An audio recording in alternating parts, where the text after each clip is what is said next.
રમતનું નામ છે ફ્લાઇંગ સ્ટોન.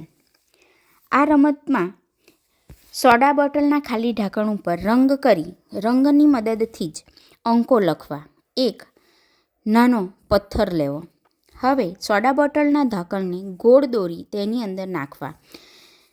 અંદર ઢાંકણો જે ગોળમાં છે એ ઢાંકણોને પથ્થરની મદદથી કાઢવા અને એ જે બહાર નીકળે છે એ ઢાંકણ ઉપર લખેલ અંકોની ઓળખ કરાવી.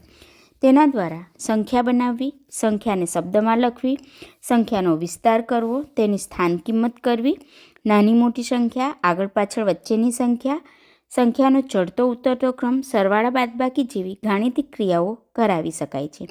આ ઉપરાંત આ રમતમાં ક્યારેક સોડા બોટલના ઓછા ઢાંકણ નીકળે છે, જેમ કે 1 કે 2, ત્યારે શિક્ષકે એ ઢાંકણની મદદથી બાળકોની કઈ ક્રિયા કરાવવી તે નક્કી કરવું પડે છે. આ રમતમાં શિક્ષકે ખૂબ જ સચેત રહેવું પડે છે અને જે રીતે સોડા બોટલના ઢાંકણ બાળક કાઢે તેના આધારે તેને પ્રશ્નોત્તરી કરવી પડે છે.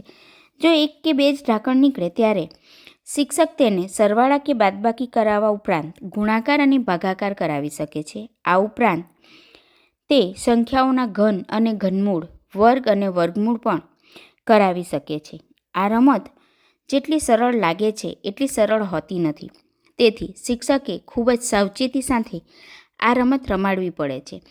બાળકોને જ્યારે આ રમત રમાડીએ ત્યારે પથ્થર ક્યાંક બાળકોને વાગી ન જાય એ રીતે બાળકોની બેઠક વ્યવસ્થા ગોઠવવી જોઈએ. આ રમતમાં બાળકોને મજા તો આવે છે, પરંતુ એ મજા સાથે ક્યારેક એમને નુકસાન ન થાય તેનું ધ્યાન શિક્ષકે સતત રાખવું પડે છે. આ રમત દ્વારા પણ બાળકોને FLN માટે નિદાન અને ઉપચાર માટેની કસોટીઓ કરાવી શકાય છે. આ રમત દ્વારા બાળકોની બૌદ્ધિક ક્ષમતાનો વિકાસ થાય છે તથા બાળકો ગણિતની કઈ ક્રિયાનું શિક્ષક પ્રશ્નોત્તરી કરશે તે બાબતે સજ્જ હોતા નથી, તેથી તેમની ચોકસાઈ પણ વધે છે. આ રમત દ્વારા બાળકોની બૌદ્ધિક ક્ષમતાના વિકાસ સાથે તેમની ઝડપ અને સમજનો પરિચય થાય છે.